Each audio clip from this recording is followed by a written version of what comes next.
selamat datang di Saras 001 Channel. Kali ini kita akan membahas soal-soal tentang penyuluh kesehatan masyarakat. Oke, nomor 1. Pemberdayaan masyarakat di bidang kesehatan diatur dalam A. Undang-Undang Nomor 36 Tahun 2009, B. Undang-Undang Nomor 6 Tahun 2014, C. PP Nomor 72 Tahun 2012, D. PMK Nomor 12 Tahun 2017, E. PMK Nomor 8 Tahun 2019. Jawaban yang tepat adalah E. PMK Nomor 8 Tahun 2019. Pembahasannya, Peraturan Menteri Kesehatan Republik Indonesia Nomor 8 Tahun 2019 tentang Pemberdayaan Masyarakat Bidang Kesehatan. Nomor selanjutnya, sebelum dilakukan perubahan menjadi PMK Nomor 8 Tahun 2019, peraturan terkait pemberdayaan masyarakat terlebih dahulu tercantum dalam A. Undang-Undang Nomor 36 Tahun 2009, B. PMK Nomor 75 Tahun 2014, C. PP Nomor 72 Tahun 2012, D. PMK Nomor 12 Tahun 2017, E. PMK Nomor 65 Tahun 2013. Jawaban yang tepat adalah E. PMK Nomor 65 Tahun 2013. Pembahasannya, di sini kita bisa lihat Peraturan Menteri Kesehatan Republik Indonesia Nomor 65 Tahun 2013 tentang pedoman pelaksanaan dan pembinaan pemberdayaan masyarakat bidang kesehatan. Nomor selanjutnya, setiap orang yang dipilih oleh masyarakat dan dilatih untuk menggerakkan masyarakat berpartisipasi dalam pemberdayaan masyarakat bidang kesehatan adalah definisi dari A. Kader, B. Tenaga pendamping, C. Tenaga kesehatan, D. Pemerintah daerah, E. Pemerintah pusat. Jawaban yang tepat adalah A. Kader.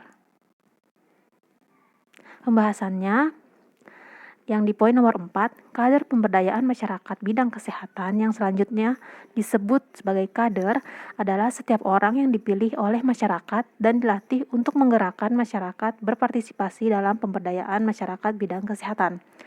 Nah, ada di poin 3 tentang tenaga pendamping, yaitu seseorang yang memiliki kemampuan untuk mendampingi serta membantu proses pengambilan keputusan yang dilakukan oleh masyarakat dalam mengadopsi inovasi di bidang kesehatan. Nomor selanjutnya, 1. Perbaikan gizi masyarakat, 2. Pengembangan dan pengorganisasian masyarakat, 3. Penguatan dan peningkatan advokasi kepada pemangku kepentingan, 4. Penyehatan lingkungan, 5. Peningkatan kemitraan dan partisipasi lintas sektor.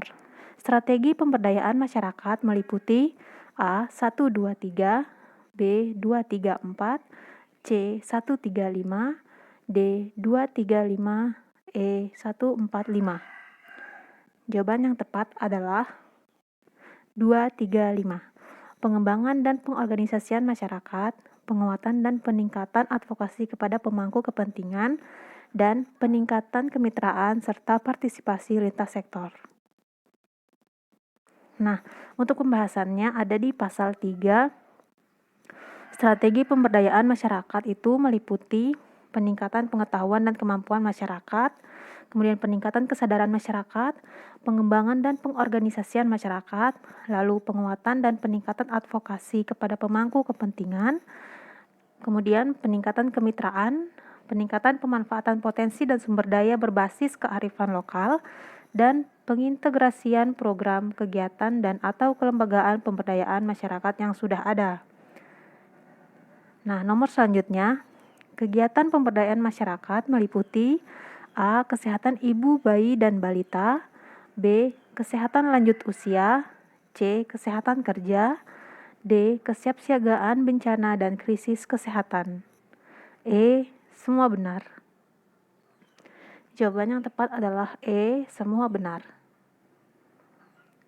Di pasal 4 kita bisa melihat ada kegiatan pemberdayaan masyarakat yang meliputi kesehatan ibu, bayi, balita, kemudian kesehatan anak usia sekolah, remaja, usia produktif, lanjut usia, kesehatan kerja, perbaikan gizi masyarakat, penyihatan lingkungan, selanjutnya penanggulangan penyakit menular dan tidak menular, ada kesehatan tradisional, kesehatan jiwa, kesiapsiagaan bencana dan krisis kesehatan, dan kegiatan peningkatan kesehatan lainnya yang dibutuhkan oleh masyarakat setempat.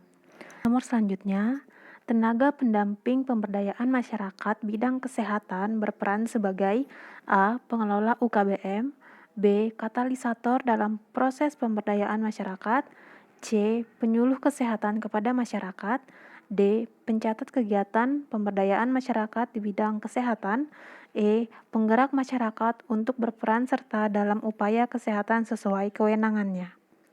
Jawaban yang tepat adalah B. Katalisator dalam proses pemberdayaan masyarakat. Pada pasal 6, adapun peran dari tenaga pendamping yaitu yang pertama adalah sebagai katalisator dalam proses pemberdayaan masyarakat, kemudian sebagai pemberi dukungan dalam proses penyelenggaraan pemberdayaan masyarakat. Selain itu, tenaga pendamping juga berperan sebagai penghubung dengan sumber daya yang dapat dimanfaatkan, kemudian sebagai pendamping dalam penyelesaian masalah kesehatan, sebagai pendamping dalam pelaksanaan pemantauan dan evaluasi, dan yang terakhir adalah sebagai pendamping masyarakat dan atau melakukan pendekatan kepada pemangku kepentingan terkait. Nomor selanjutnya, di bawah ini yang bukan tahapan penyelenggaraan pemberdayaan masyarakat, yaitu A. Pengenalan kondisi desa atau kelurahan, B. Survei mawas diri, C. Pelapor jika ada permasalahan kesehatan, D. Musyawarah di desa atau kelurahan, E. Perencanaan partisipatif. Jawaban yang tepat adalah C. Pelapor jika ada permasalahan kesehatan.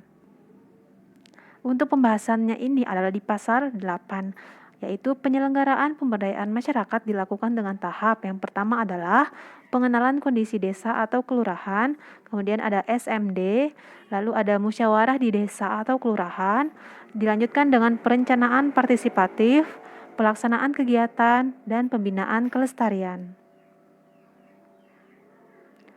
Nomor selanjutnya, kader pemberdayaan masyarakat bidang kesehatan berperan sebagai A. Pelapor jika ada permasalahan atau kasus kesehatan setempat pada tenaga kesehatan, B. Pemberi dukungan dalam proses penyelenggaraan pemberdayaan masyarakat, C. Penghubung dengan sumber daya yang dapat dimanfaatkan, D. Katalisator dalam proses pemberdayaan masyarakat, E. Pendamping masyarakat dan atau melakukan pendekatan kepada pemangku kepentingan terkait. Pasti kawan-kawan sudah tahu jawabannya. Yap, jawaban yang tepat adalah A. Pelapor jika ada permasalahan atau kasus kesehatan setempat pada tenaga kesehatan. Nah, peran kader ini terdapat di pasal 7. Yang pertama sebagai penggerak masyarakat untuk berperan serta dalam upaya kesehatan sesuai kewenangannya. Kemudian sebagai penggerak masyarakat agar memanfaatkan UKBM. Lalu sebagai pengelola UKBM, sebagai penyuluh kesehatan kepada masyarakat, sebagai pencatat kegiatan pemberdayaan masyarakat, sebagai pelapor jika ada permasalahan atau kasus kesehatan setempat pada tenaga kesehatan. Nomor selanjutnya, musyawarah di desa atau kelurahan bertujuan untuk A. Mengetahui faktor penyebab masalah kesehatan, B. Menyepakati kegiatan yang akan dilaksanakan melalui UKBM, C. Mengetahui potensi yang dimiliki desa atau kelurahan untuk mengatasi masalah di kesehatan, D. Mengkaji hasil analisis situasi permasalahan kesehatan, E. Tidak ada jawaban yang benar. Jawaban yang tepat adalah B. Menyepakati kegiatan yang akan dilaksanakan melalui UKBM. Nah, pembahasannya ini ada di pasal 7.